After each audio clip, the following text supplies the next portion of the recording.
સુરેન્દ્રનગરના વઢવાણના ગણપતિ ફાસ્ટર વિસ્તારમાં રવિવારે 18મી મે સરા જાહેર રીના ઉપરાહાપરી 15 જેટલા ઘા ઝીંકી યુવતીની કરપીણ હત્યા કરાઈ હતી। આ કેસમાં પોલીસે આરોપી અમન રાઠોડને ઘટના સ્થળે લઈ જઈ રિકન્સ્ટ્રક્શન કર્યું હતું। જો કે આ દરમિયાન લોકોના ટોળા ઉમટી પડતા પોલીસને વ્યવસ્થા જાળવવામાં ભારે મુશ્કેલી પડી હતી।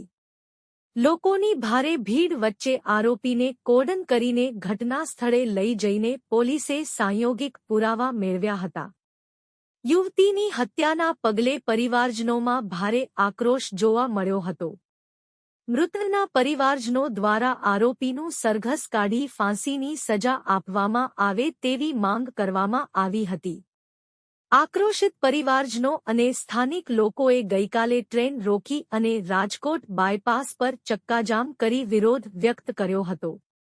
વઢવાણના ગણપતિ ફાસ્ટર વિસ્તારની 19 વર્ષીય પાયલ સોલંકીની ઉપરાહાપરી છરી 15 ઘા ઝીંકી હત્યા કરવામાં આવી હતી। ગત રવિવારે 18 મે 2025 આ ઘટના ત્યારે બની જ્યારે યુવતી સવારે નોકરી કરવા માટે જતી હતી। યુવક દ્વારા આ ક્રૂર હત્યા પ્રેમ પ્રકરણના કારણે કરી હોવાની ચર્ચા છે। ત્યારે મૃતક યુવતીની લાશને પીએમ માટે ગાંધી હોસ્પિટલ ખસેડવામાં આવી હતી, જ્યાં પરિવારજનો અને સંબંધીઓના ટોળા ઉમટી પડ્યા હતા।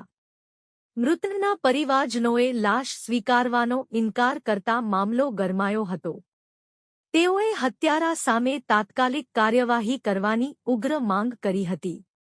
પોલીસે ઝડપી કાર્યવાહી કરીને હત્યારા અમન રાઠોડને ઝબ્બે કર્યો હતો। ત્યારબાદ પરિવારજનોએ મૃતક યુવતીની લાશનો કબજો સ્વીકાર્યો હતો। આ ગોઝારી હત્યાની ઘટના સમગ્ર વિસ્તારમાં ચકચાર મચાવી હતી। પોલીસ દ્વારા રિકન્સ્ટ્રક્શન અને આરોપીની ધરપકડ બાદ પણ લોકોમાં આક્રોશ શમ્યો નથી। આ ઘટના પ્રેમ પ્રકરણના કારણે બનેલી હોવાની ચર્ચા વચ્ચે હવે આ કેસમાં ન્યાયની રાહ જોવાઈ રહી છે। આ ઘટનાના અનુસંધાનમાં પોલીસે આરોપીને ઘટના સ્થળે લઈ જઈ રિકન્સ્ટ્રક્શન કર્યું। આ દરમિયાન પીઆઈ, પીએસઆઈ સહિતનો પોલીસ કાફલો મોટી સંખ્યામાં હાજર રહ્યો હતો। રિકન્સ્ટ્રક્શન દરમિયાન રોષે ભરાયેલી મહિલાઓ અને ટોળાએ ભારે હોબાળો મચાવ્યો હતો, જેના કારણે વાતાવરણ તંગ બની ગયું હતું।